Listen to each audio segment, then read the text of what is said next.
আব্দুল কাদের জিলানী রহমতুল্লাহ আলাইহির বয়স যখন 5 বছর পূর্ণ হয়েছে, কয় বছর? এটা ঠান্ডা হয়ে গেছে, একটু গরম দেখা। আব্দুল কাদের জিলানী রহমতুল্লাহ আলাইহির বয়স যখন 5 বছর পূর্ণ হয়েছে, উনার আম্মা উনাকে নিয়ে গেছেন একটা হেফজখানায়, হাফেজিয়া মাদ্রাসায়। কোনটা বুঝেন? হাফেজিয়া মাদ্রাসায় আব্দুল কাদের জিলানী রহমতুল্লাহ আলাইহি ওই 5 বছর পূর্ণ হওয়া শিশু ছেলে আব্দুল কাদেরকে নিয়ে গেছেন একটা হাফেজিয়া মাদ্রাসায়। নিয়া কয়, হাবেশা হুজুর, এই যে আমার ছেলেটা আব্দুল কাদের বয়স 5 বছর পূর্ণ হয়েছে, এখনো কোনো মাদ্রাসায় ভর্তি করি নাই, কোনো শিক্ষকের সামনে বসাই নাই, এখনো কোনো লেখাপড়া করাই নাই। জীবনের শুরুতে প্রথম আপনার কাছে নিয়ে আসলাম, কারণ আমার দিলের আরজু আমার আব্দুল কাদের পরে যা হবে হবে। জীবনের শুরুতে প্রথমে একবার কোরআনে কারিমের হাফেজ হবে, এটা আমার দিলের আরজু। বুঝেনি কি আরজু? কি পরে যা হবে হবে, প্রথমে একবার কি হবে? কোরআনে কারিমের হাফেজ হবে। ও বৈরাগী বাজারবাসী, আমার মুসলমান ভাইয়েরা, আপনারা আমরা সবাই মুসলমান তো? কি মুসলমান? আমাদের বাগে পড়ছে কোরআন, আমাদের বাগে পড়ছে কোরআন। কেমনে বাগে পড়ছে? আপনারা মিয়া সাহেব হন নাই, মাদ্রাসায় পড়েন নাই, কোরআনের হাফেজ হন নাই, কিন্তু আলহামদুর হাফেজ হইছেন কিনা? কুল্হু আল্লাহর হাফেজ হইছেন কিনা? আলাম তারার হাফেজ হইছেন কিনা? দোস্ত, আমাদের দেশে যে হিন্দু ভাইরা আছে, একটা হিন্দুর ছেলেকে যাইয়া বলেন না, এই রমেশ চন্দ্র একটু কুলহু আল্লাহটা তেলাওয়াত কর। রমেশ চন্দ্র বলবে, কুলহু আল্লাহ কোন জানোয়ারের নাম? আমি তো চিনি না। ঠিক না বেঠিক? আমার বেয়েরা দোস্ত আবাব, একটা মুসলমানের বাচ্চা 5 ওয়াক্ত নামাজ ঠিক মতো পড়ে না, রমজান মাসের রোজাগুলাও 30টা পুরা রাখে না, কিন্তু কুল্হু আল্লাহটা মুখস্থ জানে। ঠিক না বেঠিক? কুল্হু আল্লাহু আহাদ আল্লাহুস সামাদ লাম ইয়ালিদ ওয়া লাম ইউলাদ ওয়া লাম ইয়াকুল লাহু কুফুয়ান আহাদ। এই মাহফিলের মধ্যে আপনারা যত মানুষ উপস্থিত হয়েছেন, আমার ধারণা সবাই কুলহু আল্লাহ মুখস্থ জানেন। কুলহু আল্লাহ জানে না এমন একজনও নাই, একজনও নাই। কিন্তু হরেশ চন্দ্রের পোলা রমেশ চন্দ্র কুলহু আল্লাহ জানে না, কুলহু আল্লাহ জানে না। কারণটা কি? আল্লাহ পাক তাকে একটা হিন্দু বাবার ঘরে জন্ম দিয়েছেন, আমাকে একজন মুসলমান বাবার ঘরে জন্ম দিয়েছেন। যেই সুবাদে আমার বাগে কোরআন পড়ছে, ওই হরেশ চন্দ্রের বাগে কোরআনটা পড়ে নাই। অদুস্ত এই কারণে হরেশ চন্দ্র কুলহু আল্লাহ জানে না, আমি কুলহু আল্লাহ জানি। ওরে মুসলমান, যদি কিয়ামত পর্যন্ত হায়াত পাও, আর গোটা হায়াত যদি সিজদায় পড়ে থাকো, আল্লাহ পাকের শুকর আদায় করো। শুধু কুলহু আল্লাহ যে জানো, এটার শুকর আদায় করা শেষ করা যাবে না। आसमा बारे अमानत न तवानस्त कशीद, आसमा बारे अमानत न तवानस्त कशीद, कुराए फाल बना में मन दीवाना जदन, कुराए फाल बना में मन दीवाना जदन। लटारी হইছে লটারি, কোরআন কার ভাগে যাবে? কোরআন কার ভাগে পড়বে? আসমানের ভাগে পড়ে নাই। আসমানের সাজ্জিল কোরআন বহন করার জন্য আসমানে কয় রব্বুল আলামিন, আমার দ্বারাই সম্ভব না এই ভারী কোরআন বহন করা। জমিনকে সাজ্জিলেন, জমিন কয় রব্বুল আলামিন, আমার দ্বারাই সম্ভব না এই ভারী কোরআন বহন করা। পাহাড়কে সাজ্জে, পাহাড় তো ভয়ে কাঁপতে শুরু করছে, অস্বীকার করে রব্বুল আলামিন, আমার দ্বারাই সম্ভব না, আমি পাহাড় বালি বালি হইয়া যাব, রেজা রেজা হইয়া যাব, কোরআনের ভার বহন করা আমার পক্ষে সম্ভব না। শেষ পর্যন্ত এই কোরআনের বার বহন করছে মুহাম্মাদুর রাসূলুল্লাহ সাল্লাল্লাহু আলাইহি ওয়াসাল্লাম এবং মুহাম্মাদুর রাসূলুল্লাহ সাল্লাল্লাহু আলাইহি ওয়াসাল্লামের উম্মত। এই উম্মতের ভাগে পড়ছে কোরআন। অথচ আরো তো মানুষ আছে দুনিয়াতে, হিন্দু আছে, বৌদ্ধ আছে, ইহুদি আছে, খ্রিস্টান আছে, নাস্তিক আছে, আরো তো মানুষ আছে কারো ভাগে কুল আল্লাহ পড়ে নাই। আমার আপনার ভাগে কুল আল্লাহ পড়ছে। লটারিতে আমরা জিতছি।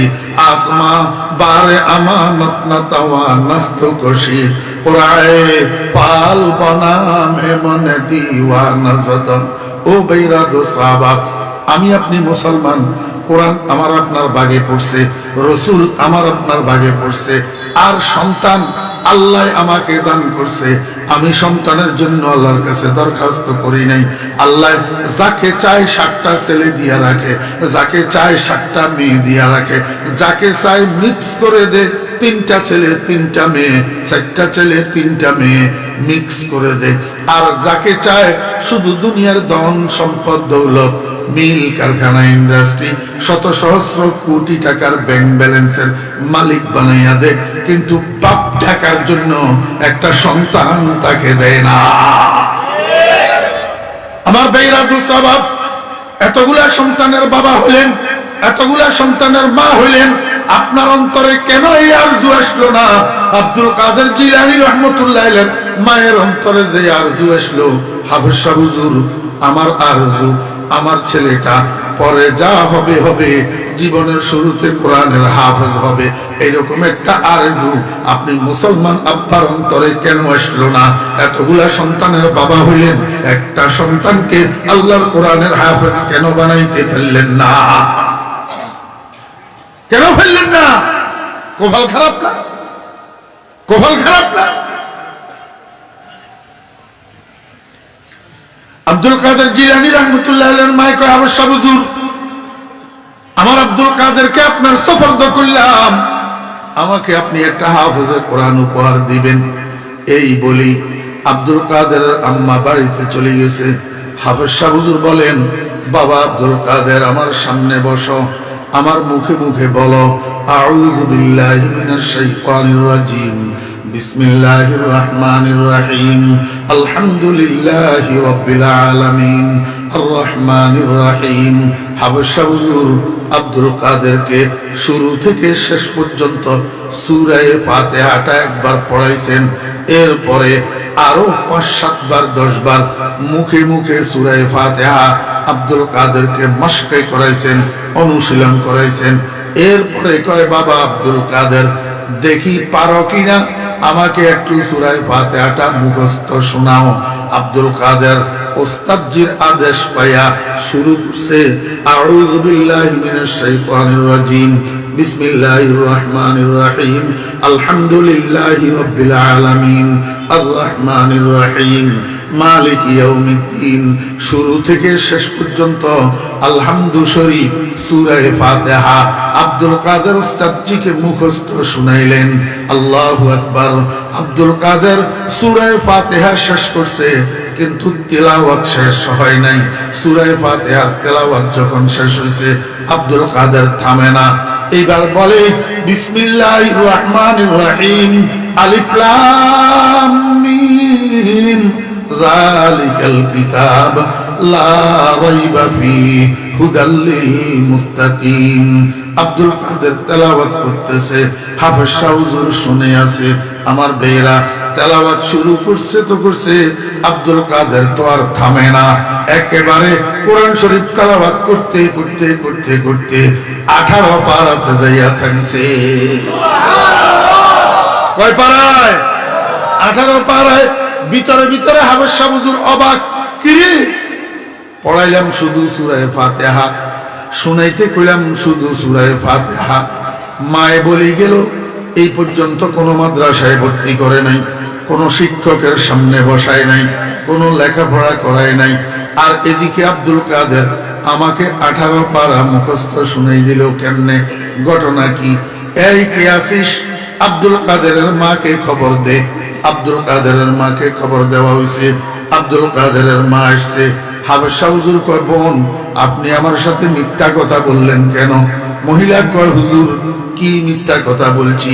হুজুর কয়, আপনি না বললেন আপনার ছেলেকে কোনো মাদ্রাসায় ভর্তি করেন নাই, কোনো লেখাপড়া করার নাই, কোনো শিক্ষকের সামনে বসান নাই, তাহলে আমি আব্দুল কাদেরকে শুধু সূরা ফাতিহা পড়াইলাম, সূরা ফাতিহা শুনাইতে কইলাম।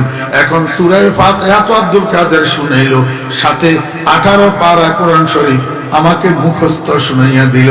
আপনি বললেন কোনো লেখাপড়াই করে নাই, কোনো মাদ্রাসায় ভর্তি হয় নাই, তাহলে আব্দুল কাদের 18 পারা কোরআন শরীফ মুখস্থ করলো কোথায়, হেফজ করলো কোথায়? 18 পারার হাফেজ কেমনে হইল? আব্দুল কাদেরের মায় কয়, হুজুর ওয়া রাব্বিল কাবা, আমি কাবার কসম করে বলতেছি, আমার আব্দুল কাদের আমার গর্ভ থেকে ভূমিষ্ঠ হওয়ার পর থেকে অদ্যাবধি পর্যন্ত কোরআন শরীফ হাতে নেওয়ার সুযোগও পায় নাই। তবে আমার আব্দুল কাদের 18 পারার হাফেজ কেমনে হইছে, এটার একটা খেয়াল আমার দিলের মধ্যে আছে। কয় কি খেয়াল? কয় হুজুর ঘটনা হইল আমি মহিলাটা একটু কোরআন তেলাওয়াত বেশি করি। হুজুর কোরআন তেলাওয়াত আমার গেজা, আমি যেদিন কোরআন শরীফ তেলাওয়াত করি না সেদিন আমার খানা হজম হয় না, যেদিন আমি কোরআন শরীফ তেলাওয়াত করি না সেদিন রাত্রে আমার 2 চোখে ঘুম আসে না। আমার মনে আছে আমার আব্দুল কাদের যখন আমার গর্ভে ছিল তখন আমি বেশি বেশি কোরআন তেলাওয়াত করতাম, প্রতি 3 দিনে একবার কোরআন শরীফ খতম করতাম। কয় দিনে? আমার ভাইয়েরা দোস্ত আহবাব, আপনাদের বিয়ানীবাজার থানা তো বিরাট থানা, গোটা বিয়ানীবাজার থানাটাকে পর্যবেক্ষণ করেন, জরিপ করেন, এই গুণের মা কয়জন পাওয়া যায়? আমার ভাইয়েরা দোস্ত আহবাব, সন্তানকে গর্ভে লইয়া 3 দিনে 1 খতম কোরআন শরীফ তেলাওয়াত করে এমন গুণের মা কয়জন পাওয়া যায়? মা যদি এমন হয় তো এমন পবিত্র গর্ভ থেকে আব্দুল কাদের জিলানী ভূমিষ্ঠ হবে না, আব্দুল কাদের জিলানী জন্ম হবে না তো কি জন্ম হবে? আমার বেহরা দোস্ত আহবাব, বুয়াদ পাকি জাতি নাতে পাকে কিরদার, জেনা জাদা নবাশুদ জুজে জেনা কার, যে মরদুম সগে যে সগ মরদুম নাজায়দ, যে গুন্দুম যাও যে যাও গুন্দুম নায়ায়দ। ও বেহরা, আব্বা আম্মা যদি পবিত্র চরিত্রের অধিকারী হয় সন্তান পবিত্র চরিত্রবান হবে, আব্বা আম্মা যদি চরিত্রহীন হয় সন্তান চরিত্রহীন হবে।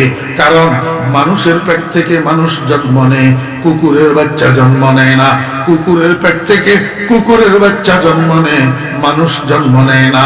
ধানের ছড়ার মধ্যে ধান পাওয়া যায়, গম পাওয়া যায় না, গমের শীষের মধ্যে গম পাওয়া যায়, ধান পাওয়া যায় না।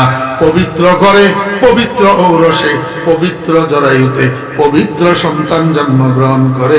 অদুস্থ লুচ্চা বাপের সন্তান লুচ্চা হয়, বেবিচারী মায়ের সন্তান বেবিচারী হয়, এটাই স্বাভাবিক।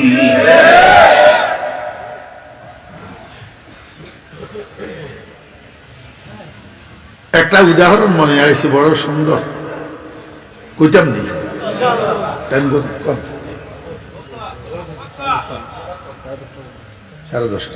আচ্ছা তাহলে বলা, আমার স্বাস্থ্যে অনুমতি দিতেছে না, গলা ভাঙ্গা তো, নিঃশ্বাস ছোট, তারপরেও একটু বলি। আল্লাহ, মিশরের প্রধানমন্ত্রী আজিজে মিশর, আজিজে মিশরের বউয়ের নাম জোলাইখা, বউয়ের নাম জোলাইখা। এই জোলাইখা ইউসুফ আলাইহিস সালামের রূপে পাগল ছিল। বাপের বাড়িতে থাকাকালীন 3 রাত্র স্বপ্ন দেখছে, স্বপ্নের মধ্যে ইউসুফ আলাইহিস সালামের রূপ দেখি পাগল হয়ে গেছে। স্বপ্নের মধ্যে ইউসুফ আলাইহিস সালাম থেকে পরিচয় পাইছে মিশরের প্রধানমন্ত্রী। এখন তালাশ করতে করতে আল্লাহু আকবার, মুলকে শাম, এই যে ভূমিকম্প হইল সিরিয়া, এই সিরিয়াতে জোলাইখার বাপের বাড়ি ছিল। আমার ভাইয়েরা দোস্ত আহবাব, ঘর বাড়ি ছাড়ি, মা বাপ ছাড়ি, ধন সম্পদ ছাড়ি, সব কিছু ত্যাগ দিয়া জোলাইখা মিশর আসছে স্বপ্ন দেখা বন্ধুকে পাওয়ার জন্য। দুর্ভাগ্যবশত আজিজ মিশরের বাসভবন পাইছে, কিন্তু ইউসুফ আলাইহিস সালামকে পায় নাই। উসিলা স্বরূপ আজিজ মিশরের কাছে বিয়ে বসছে স্বপ্ন দেখা বন্ধুকে পাওয়ার জন্য। বিয়ে বসছে যে আল্লাহর হুকুম, আগদ হওয়ার সাথে সাথে, বিয়ে হওয়ার সাথে সাথে আল্লাহর হুকুমে জুলেখার স্বামী আজিজ মিশরকে আল্লাহ পাক মৃত্যু পর্যন্ত জন্য হিজলা বানাইয়া দিছে, পুরুষত্ব শূন্য বানাইয়া দিছে। এখন এই পুরুষত্ব শূন্য স্বামীর ঘর করে জুলেখা আর সকাল বিকাল স্বপ্ন দেখা বন্ধুরে তালাশ করে। সংবাদ পাইছে মিশরের বাজারে গোলাম একটা বিক্রি হইতেছে, সেখানে গেছে জুলেখা। গোলামের চেহারার দিকে তাকাইয়া জুলেখা বেহুশ হইয়া পড়িয়া গেছে। কিরে, এইটা না আমার সেই স্বপ্ন দেখা বন্ধু? আল্লাহু আকবার। চড়া মূল্য দিয়া স্বামীর ধনের ভান্ডারটা খালি করি, স্বামীরে উস্কাইয়া গোলামিটারে খরিদ করি বাড়িতে নিয়ে গেছে। এত ত্যাগের পরে হযরতে ইউসুফ আলাইহিস সালাম একটি বারের জন্য জুলেখার চেহারার দিকে চক্ষু উঠাইয়া তাকায় না। চক্ষু উঠাইয়া জুলেখা মনে মনে ক্ষুব্ধ।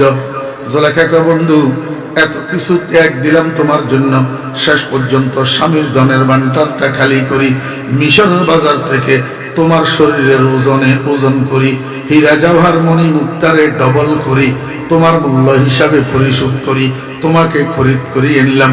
তুমি একটিবারের জন্য আমার চেহারার দিকেও তাকাইয়া দেখলা না। আমি দেখব, আমি দেখে নেব কিভাবে তুমি আমার চেহারার দিকে না তাকাও। জুলেখা কি করছে? একটা হাফতমখানা বানাইছে। হাফতমখানা কি বানাইছে? হাফতমখানা অদস্ত ফার্সি ভাষার শব্দ হাফতমখানা। আপনারা তো ফার্সি বুঝবেন না। অর্থাৎ একটা কামরা বানাইছে, একটা রুম, যেই কামরার চতুর্দিকে গোল গোল গোল রাউন্ড 7টা দেওয়াল। এই 7টা দেওয়ালের মাঝখানে এই কামরাটার নাম হলো হাফতমখানা। প্রত্যেক দেওয়ালের মধ্যে এমনি সোজা একটা একটা দরজা, প্রত্যেক দরজার মধ্যে একটা একটা লোহার কপাট।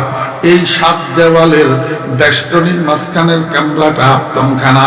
এই হাফতমখানার মধ্যে জুলেখা কি করছে জানেন? তখনকার সময়ের কমার্শিয়াল আর্টিস্ট যারা বাণিজ্যিক ভিত্তিতে চিত্র অঙ্কন করে, ছবি আঁকে, আর্ট করে, সাইনবোর্ড লেখে, এই চিত্রশিল্পীদেরকে আনিয়া হাফতমখানা এটার ছাদে, ফ্লোরে, চতুর্দিকের দেওয়ালে চিত্র অঙ্কন করছে, ছবি আঁকছে। কার ছবি? হযরত ইউসুফ আলাইহিস সালাম আর জুলেখার ছবি। নাউজুবিল্লাহ। দুইজনের একজনের গায়েও বস্ত্র নাই, সম্পূর্ণ বিবস্ত্র ছবি।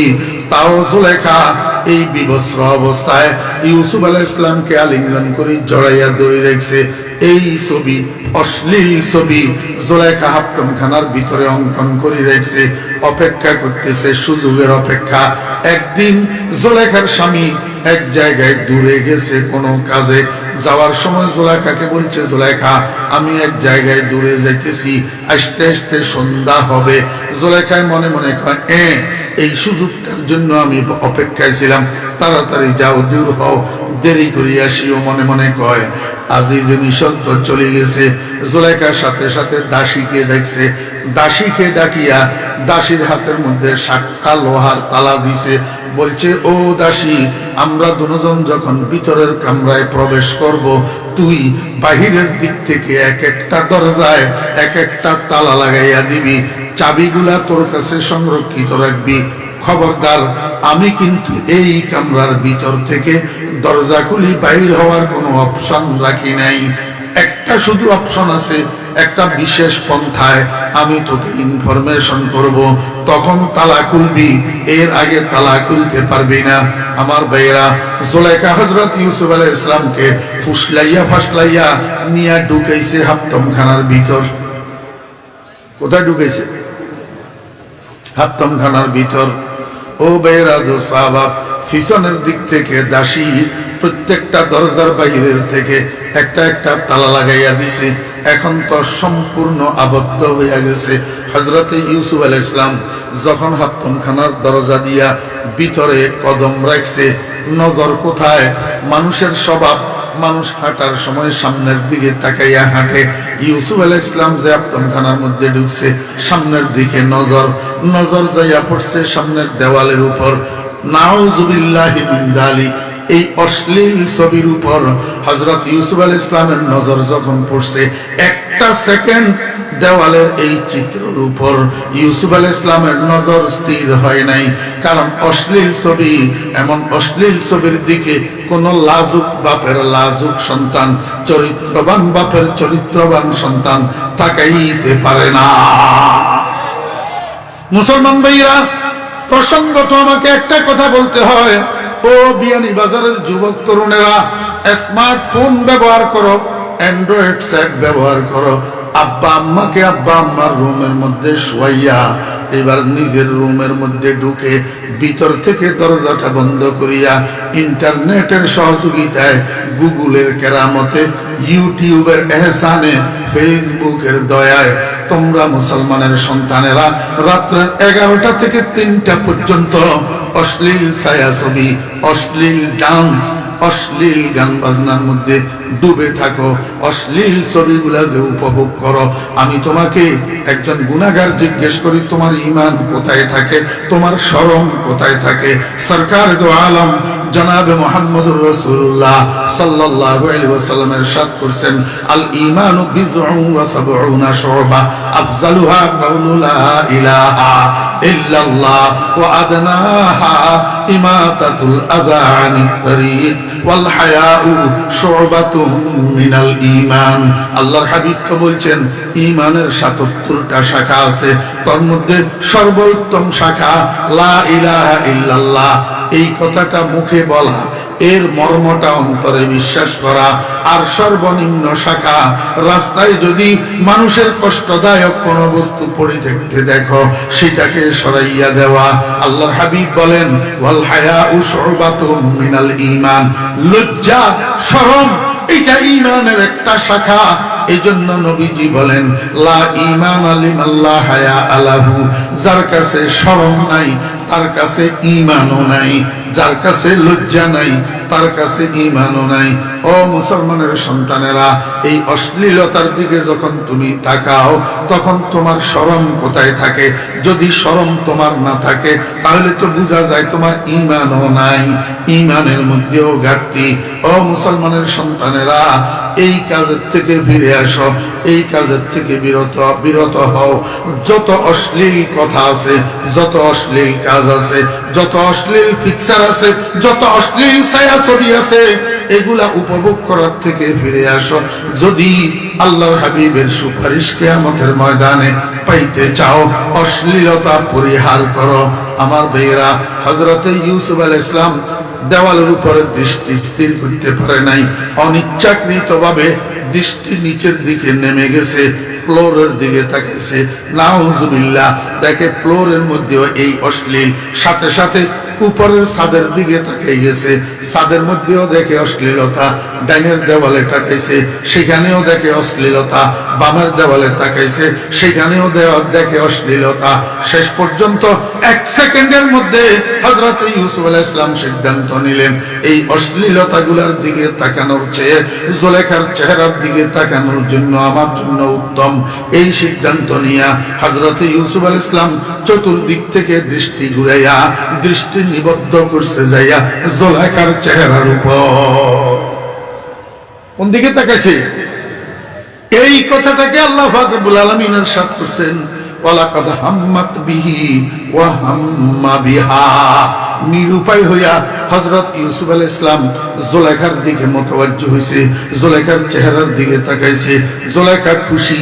জুলেখাই কয়, বন্ধু দেখলানি আমার কর্মকাণ্ড, তুমি তো আমার চেহারার দিকে তাকাও না, একটিবারের জন্য চক্ষু উঠাইয়া আমার চেহারার দিকে এতদিন তাকাইলা না, এখন আমার চেহারার দিকে না তাকাইয়া তুমি পাইছনি। আমি জানি এগুলার দিকে তুমি তাকাইতে পারবা না, আমার চেহারার দিকে তাকাইতে তুমি বাধ্য হইবা। হযরত ইউসুফ আলাইহিস সালাম কয়, জুলেখা এসবের কারণ কি? এগুলা কেন করতেছো তুমি? তোমার আসলে খেয়াল কি? তুমি আমার কাছে কি চাও? জুলেখা লজ্জা শরমের মাথা খাইয়া হযরত ইউসুফ আলাইহিস সালামকে কয়, ও ইউসুফ, আমি তোমার থেকে আমার যৌন পিপাসাটা নিবারণ করতে চাই। নাউযু বিল্লাহি মিন যালিক।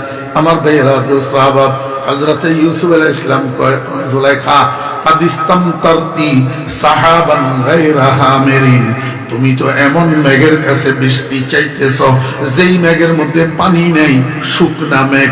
শুকনা মেঘে তোমাকে বৃষ্টি কোথা থেকে দিবে? ও জুলেখা, তুমি আমার ব্যাকগ্রাউন্ড সম্পর্কে জানো না, আমার বংশ পরিচয় সম্পর্কে জানো না। আমার আব্বার নাম ইয়াকুব, তিনি একজন নবী। আমার দাদার নাম ইসহাক, তিনি একজন নবী। আমার পরদাদার নাম ইব্রাহিম, তিনি একজন নবী। আমি ইব্রাহিমের নবুয়তের বাগানে সত্য পরিস্ফুটিত এক পবিত্র ফুল। আল্লাহ পাক রব্বুল আলামিন আমার নিজের মধ্যেও নবুয়তের আসরার আর রমুজ লুপ্ত রেখেছেন। গোলে আমরা যে হকদার ওয়াইনা হুফতা, যে গুলজারে খলিলুল্লাহ সে গুফতা। অজলেখা, আমার গোটা বংশের মধ্যে কোনো ব্যভিচারী নাই, আমার গোটা বংশের মধ্যে কোনো লুচ্চা মানুষ নাই, কোনো চরিত্রহীন মানুষ নাই। আমার গোটা বংশ নবুয়তের বংশ। দরাসলা বশ করম রুসমে কদিমাস করিম বিনুল করিম বিনুল করিমাস। অজলেখা, তুমি কি করি মনে করতে পারলা আমি ইব্রাহিমের সন্তান, আমি ইসহাকের সন্তান, আমি ইয়াকুবের সন্তান, আমি নবী বংশের সন্তান। আমি নিজেও এক সময় ইনশাআল্লাহ নবী হব। আমার থেকে এমন চরিত্রহীন কাজের, তুমি এমন অশ্লীল কাজের কেমনে কামনা করলা? তুমি কি জানো না বুয়াদে পাকি জাতি নত পাকে কিরদার, জেনা জাদা নাবাশুদ জুজ জেনাকার। সন্তান চরিত্রহীন হওয়ার জন্য বাপ চরিত্রহীন হওয়া লাগে, মা চরিত্রহীনা হওয়া লাগে। ওরে মা বাপ যদি চরিত্রবান হয়, সন্তান নির্ঘাত চরিত্রবান হয়। কারণ মানুষের পেট থেকে মানুষ জন্ম হয়, কুকুর জন্ম হয় না। কুকুরের পেট থেকে কুকুর জন্ম হয়, মানুষ জন্ম হয় না। ও দোস্ত বাবারা, এই জন্য আমি বলি, সন্তানকে যদি চরিত্রবান বানাইতে চান, সন্তান গর্ভে থাকা অবস্থায় থেকে সচেতন থাকেন, সজাগ থাকেন, সতর্ক থাকেন। ওই গর্ভে থাকা অবস্থার যেই সন্তানের ফাউন্ডেশন 10 মাস, এই ফাউন্ডেশনটাকে সুন্দর করে গড়ে তোলার চেষ্টা করেন, তো দেখবেন ইনশাআল্লাহ আপনার সন্তান চরিত্রবান হবে। আপনার সন্তান আপনাকে বৃদ্ধাশ্রমের দিকে ঠেলবে না। আপনার সন্তান, আপনারা বুড়া বুড়িকে বাড়িতে রাখি বউ লইয়া সিলেট শহরে বাসা ভাড়া করে থাকবে না। আপনার সন্তান, করোনায় আপনি মারা গেছেন হসপিটালে, ডাক্তার ফোন করছে, স্যার আপনার আব্বা তো মারা গেছে, আপনার আব্বাকে নিয়ে যান, দাফন কাফনের ব্যবস্থা করেন। স্যারে কয়, ডাক্তার সাহেব এই পরিস্থিতিতে আমরা হাসপাতালে আসতে পারবো না, আমার আব্বাকে আঞ্জুমানে মফিদুল ইসলামকে দিয়ে দেন, উনারা দাফন কাফনের ব্যবস্থা করুক, আমরা যাব না।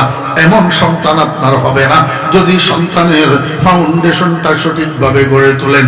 কারণ এর দ্বারা সন্তানের যে হক আপনার উপর, সেটা আদায় হবে। সমস্ত আব্বা আম্মার উপরে সন্তানের হক, সন্তানের সেই ফাউন্ডেশন গুলাকে সঠিকভাবে গড়ে তোলা। 1 নম্বর ফাউন্ডেশন মায়ের পেটের 10 মাস।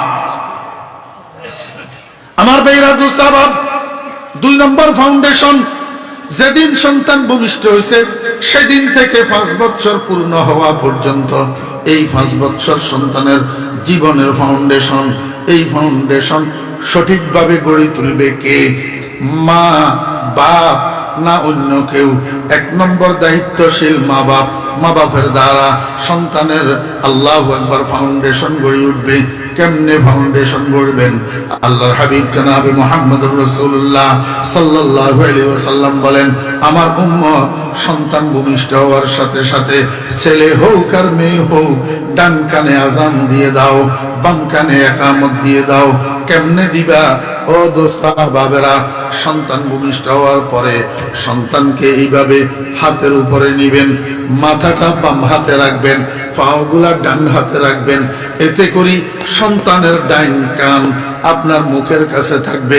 এবার আপনি আজান দেন, আল্লাহু আকবার আল্লাহু আকবার, পুরা আজানটা দিয়ে দেন। ও দোস্ত বাপ, আজান শেষ হওয়ার পরে হাতের তালুর উপরে সন্তানকে ঘুরান, ঘুরাইয়া মাথাটা ডান হাতে আনেন, পাওটা বাম হাতে নেন। এতে করে সন্তানের বাম কানটা আপনার মুখের কাছে আসবে।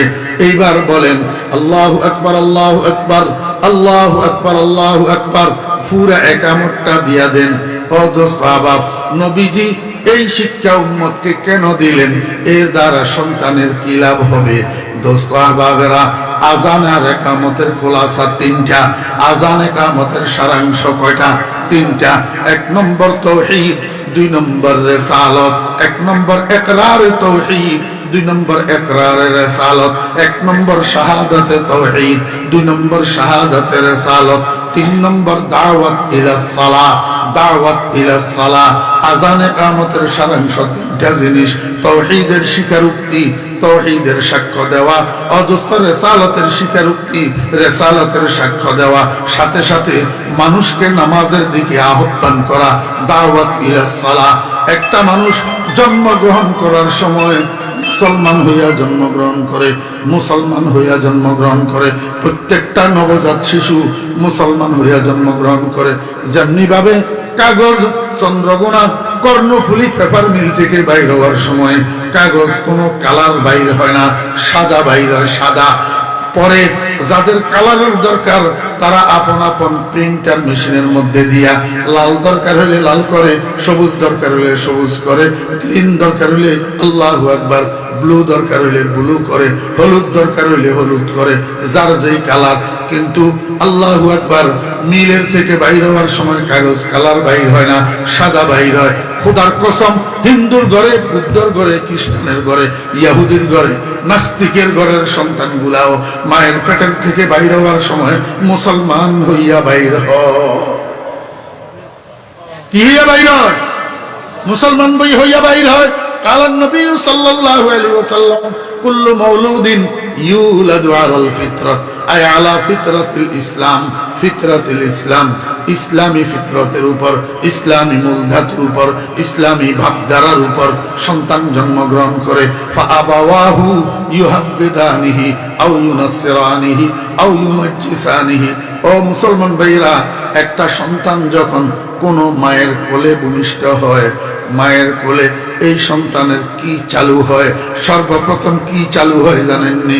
আল্লাহু আকবার। আমরা যে মায়ের পেট থেকে ভূমিষ্ঠ হই, ভূমিষ্ঠ হওয়ার পরে চোখ, কান, হাত, পাও সবগুলা ইনঅ্যাক্টিভ থাকে, কার্যকরী ক্ষমতা থাকে না। এমনি দেখতে দেখা যায় চোখ খোলা, কিন্তু আসলে দৃষ্টি শক্তি নাই। দেখতে দেখা যায় কান খোলা, কিন্তু আসলে শ্রবণ শক্তি নাই। ও ভাইরা, বাক শক্তি নাই যে এটা তো আপনারা বুঝেন। ওই তলার শক্তি, চলার শক্তি নাই, এটা তো আপনারা বুঝেন। ওই ব্রেইনের মধ্যে গবেষণা শক্তি, জ্ঞান আহরণের শক্তি, জ্ঞান সেভ করার শক্তি নাই, এটা তো আপনারা বুঝেন। ওই দোস্ত, চোখ খোলা মনে হয় যেন তাকে রয়েছে, আসলে দৃষ্টি শক্তি নাই। কান খোলা মনে হয় যেন শুনতেছে, আসলে শ্রবণ শক্তি নাই। আল্লাহ পাক রব্বুল আলামিন কয়, ওয়াল্লাহু আখরাজাকুম মিন বুতুনি উম্মাহাতিকুম লা তা'লামুনা শাইআ ওয়া জা'আলা লাকুমুস সামআ ওয়াল আবসারা ওয়াল আফইদা লাআল্লাকুম তাশকুরুন। আল্লাহ পাক রব্বুল আলামিন মানুষ দুনিয়াতে আসার পরে সর্বপ্রথম তার যেই মেশিনটা অ্যাক্টিভ করে, যেই মেশিনটা চালু করে, সেই মেশিনটা হলো শ্রবণ শক্তির মেশিন। সর্বপ্রথম কানকে আল্লাহ পাক চালু করে, তারপরে চোখ চালু হয়, প্রথমে কান চালু হয়। এই বাচ্চা ভূমিষ্ঠ হওয়ার পরে প্রথমে তার কানে দিয়া মায়ের আওয়াজ ঢুকে, বাবার আওয়াজ ঢুকে, দাদা দাদির আওয়াজ ঢুকে, ফুফুর আওয়াজ ঢুকে, খালার আওয়াজ ঢুকে। যারা তারে কোলে নেয় তাদের কথাবার্তাগুলা বাচ্চায় শুনে। এখন যেই বাচ্চার কানে সর্বপ্রথম আওয়াজ ঢুকে হরে হরে রাম রাম, আউয়ালু মা ইয়াকরাউ সামআ ইস্তাকিরু ফিল কলব, যেই কথাটা প্রথম কানে বাড়ি খায় সেটা কলবের মধ্যে যাইয়া আসন গ্রহণ করে, সেটা কলবের মধ্যে যাইয়া আল্লাহু আকবার নকশা হয়ে যায়। যেই সন্তান মায়ের পেট থেকে ভূমিষ্ঠ হওয়ার পর সর্বপ্রথম কানে শুনে গড গড, এটা যাইয়া তার কলবের মধ্যে জমা হয়। যেই সন্তান মায়ের পেট থেকে ভূমিষ্ঠ হওয়ার পর সর্বপ্রথম শুনে আশহাদু আল্লা ইলাহা ইল্লাল্লাহ, এটা যাইয়া তার কলবের মধ্যে জমা হয়। আশহাদু আন্না মুহাম্মাদার রাসূলুল্লাহ, এটা যাইয়া তার কলবের মধ্যে নকশা হয়। হাইয়া আলাস সালাহ, এটা যাইয়া তার কলবের মধ্যে নকশা হয়। আল্লাহর হাবিব কয়, উম্মত, সন্তানের কানে যখন জীবনের প্রথম দিন তুমি আজান আর ইকামত ঢুকাইয়া দিবা, এই আজান ইকামতের দ্বারা তাওহীদ, রিসালাত, দাওয়াত ইলাস সালাহ সন্তানের কলবের মধ্যে জায়গা নিবে। এই সন্তান 90 বছর বয়স পর্যন্ত নামাজ এক আধ ওয়াক্ত হয়তো কম পড়বে, রোজা এক দুইটা হয়তো কম থাকবে, কিন্তু আল্লাহ আল্লাহ রাসূলের বিরুদ্ধে মুখ থেকে তার কথা বাইর হবে না, তাওহীদ বিরোধী কথা বাইর হবে না, রিসালাত বিরোধী কথা বাইর হবে না, নামাজ বিরোধী আর আযান বিরোধী নাস্তিকতা তার মুখ থেকে বাইর হবে না।